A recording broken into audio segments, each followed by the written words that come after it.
I'm just looking at it from a neutral perspective, right? It is the worst Man United performance I've ever seen in my life. Honest touch to God, right? Like I've seen when we trash you 7-0, or when the 4-1 against Watford, the one where they got Oli fired, or like the back-to-back weeks where we beat you, then after the next week Man City thump you, like the same the back-to-back weeks, right? This is the worst I've ever seen Man U, and it's because, right, I feel that it was so like pathetic.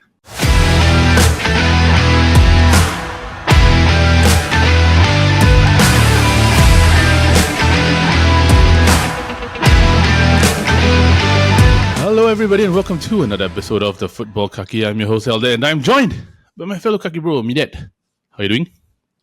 Doing okay, a bit busy weekend. But overall I think it was an okay weekend. Yourself, okay? The fact that I decided to wear the new Juve third kit and not my Manchester United jersey, which I have in my cupboard by the way, tells you all you need to know lah. Weekend wasn't great lah. Are you actually a Juve fan, or you just like the jersey? Okay, I've always liked Juve in terms of like, let's say if you were to ask me clubs in outside of EPL, like the La Liga, Germany and all the stuff, right? La Liga is definitely I like Real Madrid. That's 100%. Germany I like Dortmund. And then in Italy I like Juventus. Over Milan and Inter lah. Oh yeah lah. Because of there's also a Cristiano Ronaldo connection to it lah, I guess. No. I like Juve previously was because even during the Pogba time was because of the midfield and the defense. Oh, it's like Pirlo and then Bonucci, Chiellini. Yeah, correct. Bazzagli. Pirlo, Bonucci, Chiellini, Buffon, Marchisio. Bazzagli.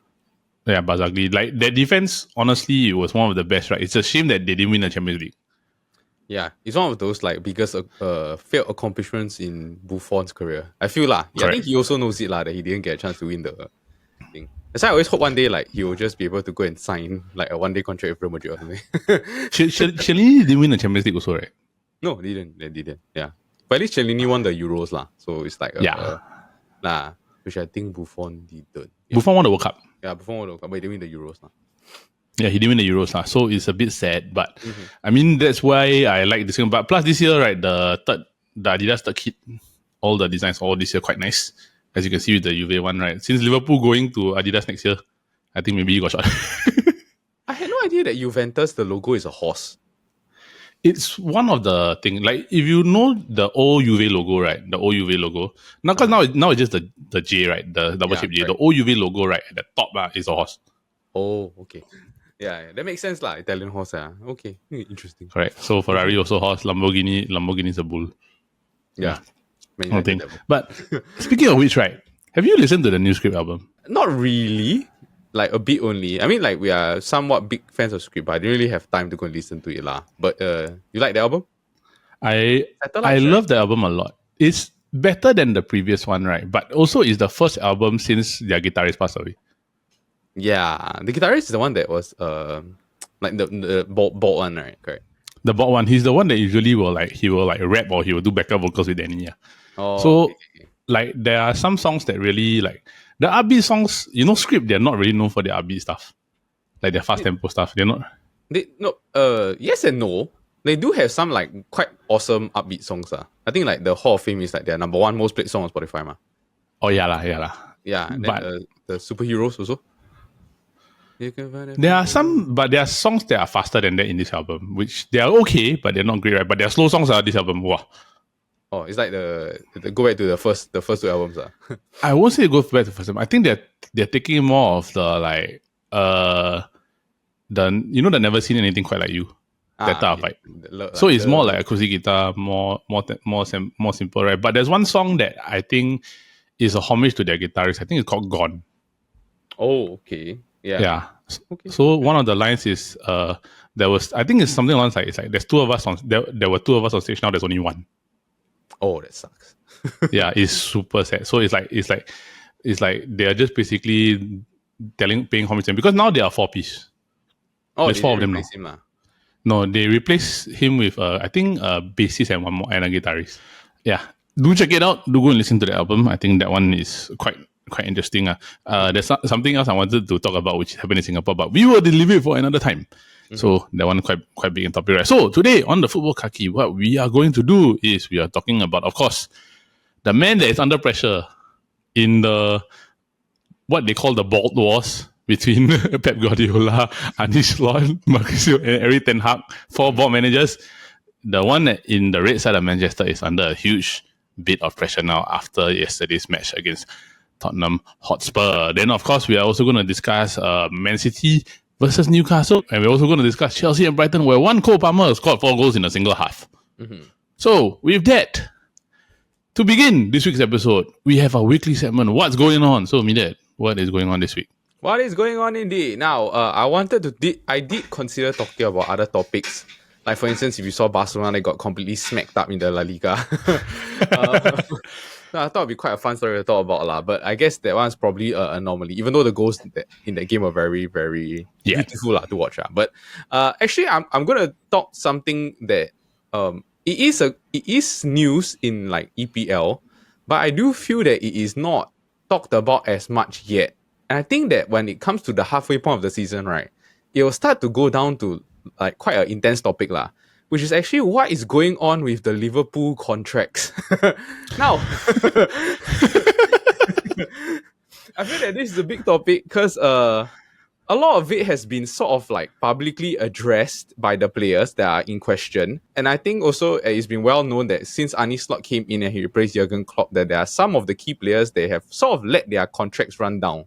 And I think it's because like they had a sort of like a priority issue They realized that okay, we have to go and like find a manager first, so we didn't really have time to go and settle other stuff Now the three elephants in the room are Van Dijk, Trent, and Salah, which I could argue apart from Alisson are the 3 most important players at the club. Do you feel so?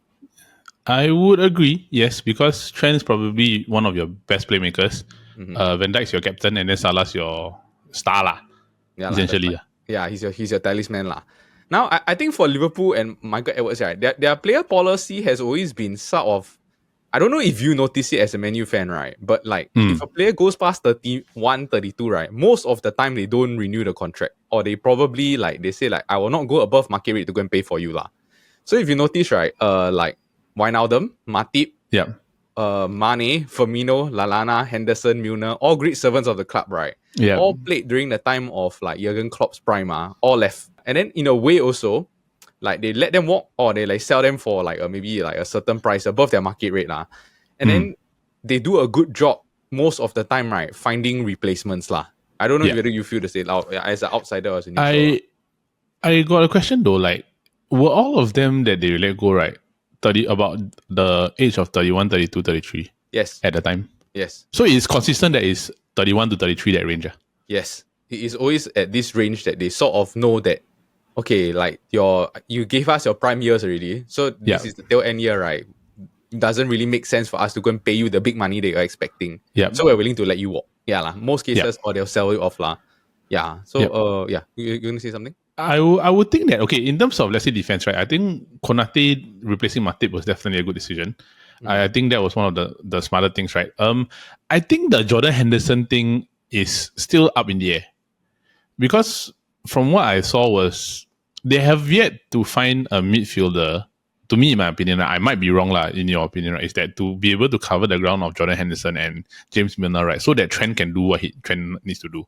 Because last time, if I remember, in the prime, Jordan Henderson covered a lot of pressing and tracking back, right? Just so Trent can push up. But so far, I haven't seen that yet from a Liverpool midfielder yet That type of the world rate that's that high I might be wrong I think you're wrong. Honestly, I disagree I feel that like McAllister, Szoboszlai, Gravenberch, they all run their ass off So I feel that in terms of tracking wise, it is maybe leadership in midfield. You can say like okay, maybe not as significant as compared to Henderson.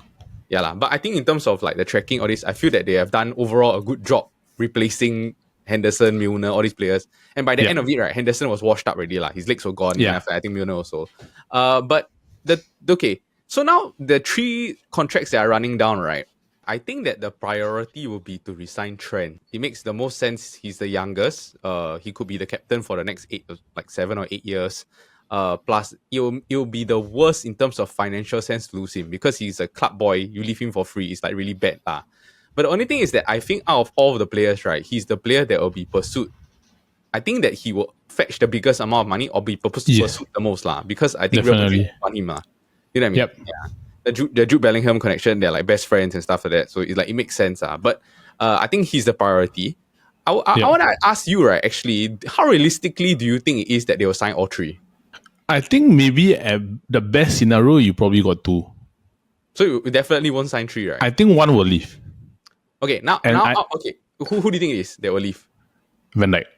Oh, Van Dijk. Okay. I have a feeling it's Van Dijk. I don't know why, because I feel that with Salah, he will be definitely pursued and wanted elsewhere, right? But I do think that for him, there's nowhere else whereby he will be as valued as compared to where is Liverpool currently at the moment. Because let's say, for example, right, if the major clubs you talk about Real Madrid, they've got their front three. It's going to be that front three lah. So it's Mbappe, Rodrigo, Vinicius. The only way that maybe they boost up, right, is unless they let go Rodrigo and they get maybe Salah to come in. So maybe that's the only alternative. You go to Barcelona, they've got Yamin Lamar and they've got Rafinha. Then if you were to look at maybe other clubs, I don't really know whether he wants to go back to Italy. It's also going to be a bit more tricky, right? So I think that for Salah, it makes more sense for him to stay. Also because of the contract value and the salary he's getting also. Because I don't think that other clubs may want to pay him that salary. So that's one thing. With Trent, I do think Real Madrid will pursue him because Carvajal is on his last legs. And if they time it correctly, right, they can spend the amount of money to get Trent, who's expiring contract. So if let's say they do it closer to the deadline, right, you buy Trent at a lower value because of his expiring contract, right, you get Alphonso Davies on a free. Your left back and your right back settled already. The one that I think maybe might leave, I have a feeling it might be Van Dijk. Yeah, so I also feel the sentiment is about the same. I think that Salah, it makes the most sense for him to stay because there is a part of him I feel that he wants to break records. And I feel that he's already broken a lot of records at Liverpool. If he stays like maybe 2 or 3 years, right, there's a chance he could go down as like Liverpool's best forward ever or something like that. Yeah, or like break a lot of records. Because if you talk about it, right, I think he's already in the Liverpool's like best 11 ever. Him and Van Dijk both. Yeah.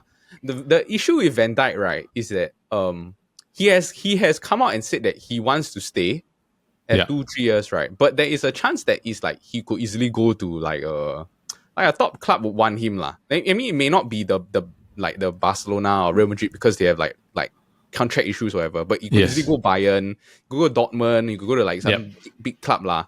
But if it was up to me, right? Okay, actually, if it's up to you, right, who will you keep between Salah or Van Dijk?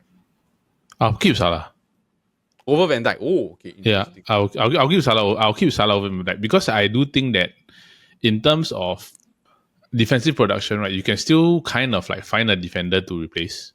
I think that attacking production is harder to substitute.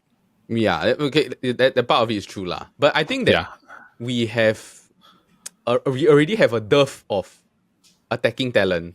Whereas I feel that if you lose Van Dijk, right, there is a chance that you will lose your captain, lose the big centerpiece of this that has been like the mainstay for very long lah. So yeah, I mean it will be an interesting time. We'll just see whether in the next maybe 2 or 3 months, right, when it comes to like the period where it's like the halfway point, and then it's like you 6 months, he can choose where to go and sign already, right? If they don't sign somebody, right, then like okay, I can see it's like goodbye.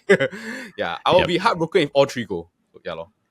I don't think all 3 will go. I think definitely you will keep one 100%. Yeah, it's just which one. Yeah, you will definitely keep one, but it's whether or not the 2 you can keep the other 2.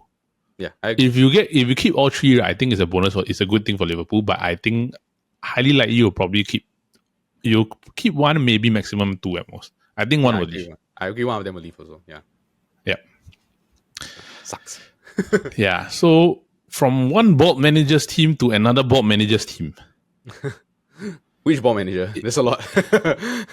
The headline that reads Manchester United lose to Spurs 3-0 at Old Trafford. Erik Ten Hag. Bro, I don't know what to say anymore already. Like, I'm speechless. Like, Man United lost 3-0. I let you start first. What's your honest opinion of what you saw yesterday? I'm just looking at it from neutral perspective, right? It is the worst Man United performance I've ever seen in my life. Honest touch to God, right?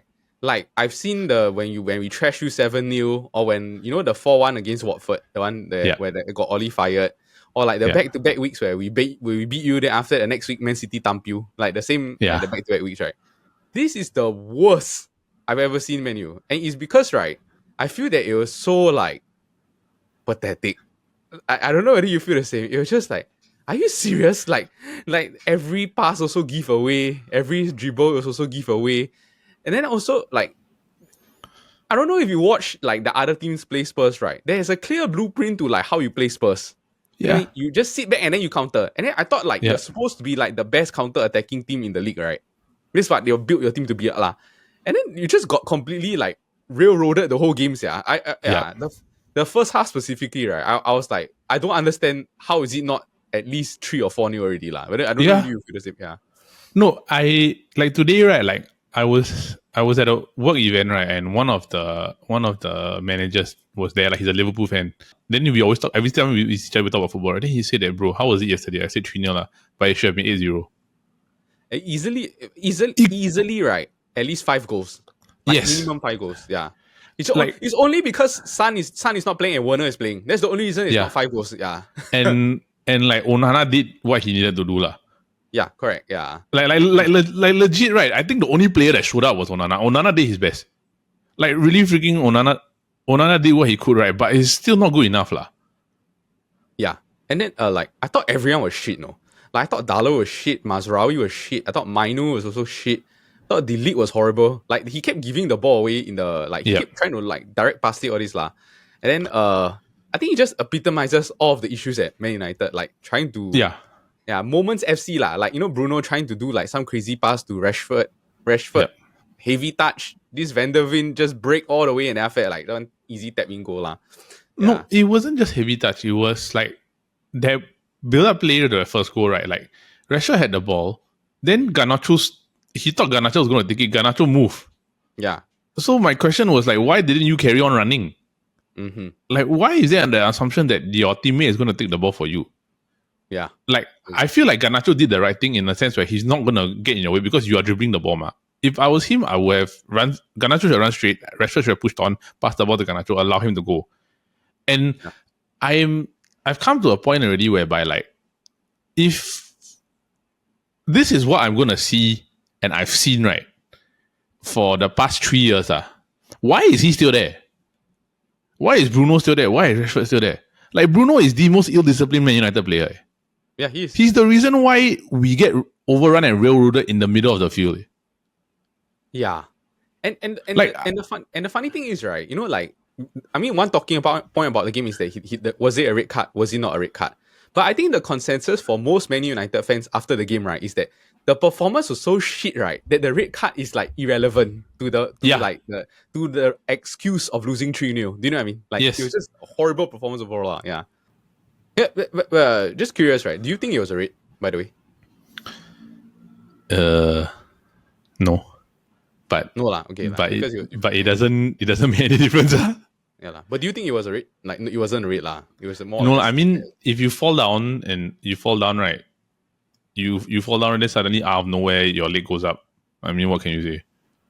Yeah lah. But the only thing is that now he's going to be out for 3 games, which is a good thing to me. Can you imagine, right, how happy I am that my captain is suspended?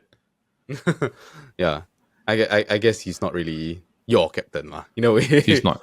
Yeah, I think eventually, I think right, they'll move on from him and then Delete will be the captain lah. I think it makes I think sense, so. Yeah lah. Because you need somebody that is commanding. You need somebody that is an organizer. Bruno's not that. Like, of all the captains that Man United have had, you're talking Brian Robson, Roy Keane, Gary Neville, Wayne Rooney, Michael Carrick. Him and Harry Maguire are the worst. I think Maguire is better than him. And I do think Maguire is a better captain. Yeah, I think Maguire, at least, I mean, like, he's a bit, what's the word? Disillusioned. Yes. Like, he thinks he's better than he actually is. But there is a part of it where he understands the discipline part of the role, I guess, of being the captain. But the thing that I like is that Maguire knew he was bad. He kept quiet for 1 year, then he earned his way back into the team. Yeah, at least he earned his way back. So that's to me that's something I can get behind. That's proper leadership. But Bruno does the same thing over and over and over and over again, and it's like repeated absolutely nothing. And I tell Paul, I say, if you're a manager, right, you got no backbone if you cannot substitute him when you know he's playing horrible. It's at the point in time whereby if we don't do any change, how much more bleeding can you actually take? I think let's just move on to the other side of Manchester, where they played Newcastle. Newcastle and Man City drew 1-1 at St. James Park. Wow, no Rodri, big difference here. Yeah, I think like we got a picture a bit about how they're going to set up the team. Because if you look at it, right, this Kovacic played, it's more like a 4-2-3-1 lah. But I also don't know whether is it because this De Bruyne is not in the team at the moment. Because he got a groin injury last minute lah. So they played Rico Lewis as the second CDM with Kovacic. Then Gundogan was a sort of like the cam-ish lah, sort of player. To be honest, right, the game, right, even though City had majority of the possession, I thought it was quite an even battle. I don't know whether you feel this. Yeah. I watched the game. Yeah, I watched the game, right? Then because we had the dinner, right, then Sasha was next to me. Then I was like, oh, then Sasha got shocked. Oh, okay. But to me, is if let's say you were to really just look at it, right, either team could have won this game. Like there were chances that Newcastle had, right, whereby if the final ball had just been better, I think they could have scored. Because if I'm not mistaken, there were one or two chances coming down from the right side where, if I'm not wrong, it's probably Barnes, or when they tried to or Trippier, right, when they were trying to bring the ball in, right, then just somehow the ball just balloons. Like the players, there are Newcastle players in the middle, they are wide open. And it's very obvious, you can tell, right, like when there's no Isak, that attacking threat was not there. Or like that basically the chance to other than Anthony Gordon, right? Because if you have Anthony Gordon, you got to deal with Anthony Gordon and Isak ma. But then now you got no Isak, you can technically mark Anthony Gordon out of the game. Yeah, it's quite interesting that they are like even though they have quite good they have a good 11, but the depth is not great. This is Newcastle. You know what I mean? Like they just need a few more talented players. Like they need someone like a Trossard, that sort of player lah. Like they can just come off and then play left wing, right wing, and then like make an impact. But with the change in ownership, I don't know. I don't really know what's going on now. Yeah. Like so with the stakeholders, so I would say that it might become like a business type of situation where it might end up being a Glazer situation rather than like a football first situation. So I'm really not very sure. I just feel like I got sugar on my face. Yeah, that's why this Eddie Howe has been quite unhappy with Newcastle recently lah. And who knows, he might be a Man U manager. So, I think he's quite good. He's quite good. I think he's quite good. No, he's good. But I feel like I always say this, right?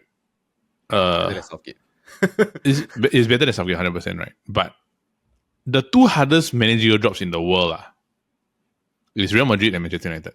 Those are the two hardest.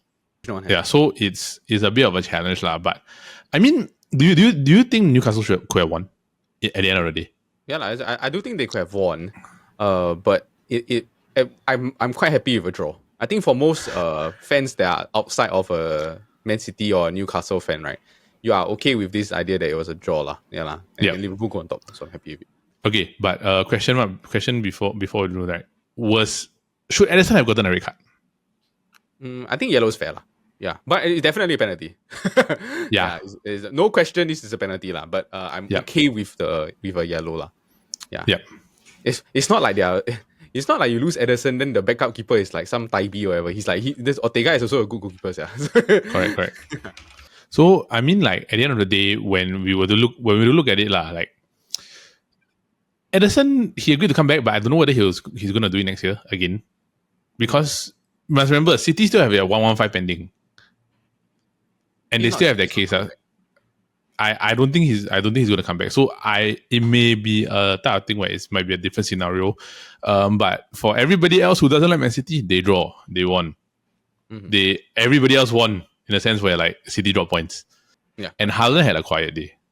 Yeah, he had a quiet day lah. No service. So no service, nothing. It's sad. But moving on to a former Manchester City boy who currently at the moment the player, right, that I don't know how. He scored 4 goals in a single half. Yeah. He's I genuinely find, right, that he's like terrifying. This Cole Palmer. No, legit. Yeah, there's a part of it, right, where it's like, if I'm the England manager, he's the first person I put in my team. You know, honestly, yeah. I will put him over like everyone else, like what Foden, Bellingham, all this. Like, it's like he's the first one to get on the sheet, right? Then I fix the team around him. You know what I mean? Because he's your talisman. He can play striker, he can play number 10, whatever you need, right? Then you just build your entire team around him also.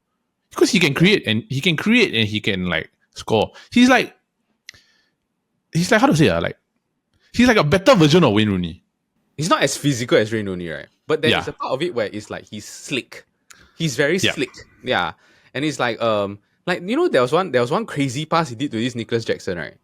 I was like, I don't know how on earth he did that, like outside of the boot fling, like then after this Jackson almost scored lah, but then after the defender managed to go to the line and then block it off. But I was like, wow, this guy really damn good lah. I can't believe that this Man City let him go. Do you know what I mean? Like, I know what you mean. It's like he could easily play as their like 10 for like the don't know how long. They could have used him, right? He could have been the Buena's replacement. Yeah, long-term replacement. Yeah, correct. Wow. Yeah, like legit long-term replacement. Because like, if you were to really look at it and count, like he scored 4 goals, right, in 20 minutes. Yeah, correct. It's damn nuts. Yeah, against Brighton. 4 goals in 20 minutes. Yeah, and what's that? They had XG of like 4.16 XG, right? And then there was one sitter he missed. You know, like it's like he could have easily scored 5 in like don't know in the first half of this. Yeah, I was like, oh, this guy really damn scary, It's my first person I put on the team sheet, man. Wow. No, it's insane. Like the funny part is that they had Chelsea had like 15 shots, right? 7 on target. 4 of it was him. Yeah. And like their possession was like 41% to Brighton's 59%. So it's like this is just clinical finishing. Yeah. Aside from the penalty, right? It's just like, oh, goal. I'm like, yeah. You imagine, right? Chelsea have a goal scoring machine on their own team. Mm-hmm. Yeah. And then if you were to get like Nicholas Jackson up to speed and he's gotten better, you can have like a legit like attacking duo for the future, like no problem on it. Yeah, I think this what's that? Like this Enzo Maresca, he got to give him credit also lah. Like they won 4 of their last 5 games. I mean, like the opposition was not the hardest. This is their first sort of like a tough of the test lah. But yeah, gotta give him credit lah. Whoever captain this Palmer for FPL, I swear. It's them. No, if you captain Palmer, right, you triple captain him. Wow, I tell you, you very hard to catch you, sir. I salute you already lah. But I mean, they are only, what happened is that they only put 2 wins behind. Mm-hmm. They're only 2 points. Sorry, not 2 wins. They're only 2 points behind Liverpool lah, and they've all played the same amount of games. So if let's say you were to look at Chelsea and if they were to continue their current form, Chelsea's next few games are Forest and then Liverpool. Yeah, I'm scared of them though. I really think that they're quite scary to play against. They are legit. They really are. So I'm not surprised, right? Just a side note, right? Man United are playing Chelsea in November. So I think it's unbelievable, right? What a change in manager can do for the club's fortunes. Mm-hmm. The right manager. And I mean, when Chelsea was a laughing stock at the start of the season, like such a big squad and everything like that, right? The fact that they are 2 points behind the leaders, and Cole Palmer is forming at an exceptional like level, right? To a point where like Maresca, he's put him in a position to succeed. I think that's what you need to do. Is like you need to put your players in positions to succeed. Which brings us to our match of the week: Manchester United versus Aston Villa. This is the last chance to me. If they lose to Villa, right, what other justification do you have to keep this man? Because the reason why I think, right, like you can, from this you probably know which way I'm going with my prediction already is that he's not going to out tactical Unai Emery lah. Nope. Is it inevitable? It's not inevitable. It's not inevitable because of the fact midweek, right, they play Bayern. So I think that Villa. They have to put in a strong squad lah. Yeah. So there is a chance, right, that on the weekend they might be lethargic, but it is at Villa home ground. So yes. Yeah, I just think the for Ten Hag, right, it's like you gotta show me something. It's not like I will never pick you anymore. Yeah, it's like you have to prove to us, lah. I think like as just any normal footballer, right, that your team or your philosophy can get something done. So the thing is that this Emery, Villa, they're playing very good. Like I mean they're not getting talked about enough, right? But they are like 13 points out of the first don't know how many games. I think they are the same as Chelsea. Yeah, I mean like they drew against Ipswich, right? But you talk about like the last okay like they lost to Arsenal. That's about it, lor. Like the whole season, great season, yeah. And they went toe to toe with Arsenal also. Yeah, so, I think the only thing is that currently is because their defense is a bit leaky. Because they conceded 9 goals, so their goal difference actually only +3 compared to Chelsea with a +8. So if even with a bad defense, right, like they are still winning games, and Ollie Watkins is a threat. Mm-hmm. So my whole thing for me is like as United, right, even though Villa are playing Bayern, right, United are playing Porto. Yeah, it was like fun. And honestly, do I have confidence that United will beat Porto? Absolutely not. Mm-hmm. Yeah. If he loses to Porto and he loses to Villa, which I think is highly likely going to happen, right? Because Unai Emery is gonna absolutely, with his tactical mindset, right, destroy this Manchester United team if they're not disciplined enough. Maybe the only saving grace is maybe Bruno's not on the field. But if this happens, right, and let's say for example, even if you lose 1-0, like I would say like the writing's on the wall for him, right? There's no way he's gonna survive. Yeah. But I know they came out and backed him, right? But yeah lah, we have to see lah. What's your score prediction? Yeah, Aston Villa 2, Manchester United 0. I was gonna say, right, I think it's gonna be like a 3-1 game. I think Aston Villa is gonna thump you. I think so also. Yeah, because I also saw Mainu is hurt. He's not coming back lah. I think he'll be out a few weeks lah, maybe a few weeks. So in midfield it's gonna be probably Ugarte and Casemiro with Eriksen. Just like lah. So a lot of pressure on them. So we have to see. I think that's it for this week's episode. You got anything else to add? No. I think it's gonna be like a fun week of football. A lot of good midweek games and also fun game of the week. Can Liverpool's playing who in the Champions League? I think we're playing Bologna. Yeah. Okay. And then we're playing Palace on the weekend, which is okay lah. Yeah. Then after that it's followed by Liverpool, followed by Chelsea. Yeah. And after that, right, our round of games is quite crazy lah. But yeah, it is what it is. Not gonna be easy, but we shall see what's gonna happen, right? As you can see, Juve, the thing, right? Do everybody, right? Shout out to everybody from Adidas, right? This year, your third kits are absolutely sick. Moving on, I think that is it for this week's episode of the Futbol Kaki. All right, so that is it for this week's episode of the Futbol Kaki, brought to you by Chit Podcast Network. Now, for those of you who are tuning in, we just want to say thank you, and we hope that you continue to support us and, of course, our other shows, which are the Copy Bros every Monday. This week, we talked about the pretty beer lady, the one that went viral. What do you think? You got any comment? I got nothing much to say. I don't drink beer. Yeah, neither do I. But the two that did the show, they do drink. So please tune in to Copy Bros every Monday. And then, of course, if you love game shows, we do have the SG Draft podcast every Friday, where we draft about different topics. Last week was those stuff like absolutely disgusting habits. Yeah, gross. Or the disgusting moves. Wow, Yong's one. Yeah, watch that. Wow. Yeah.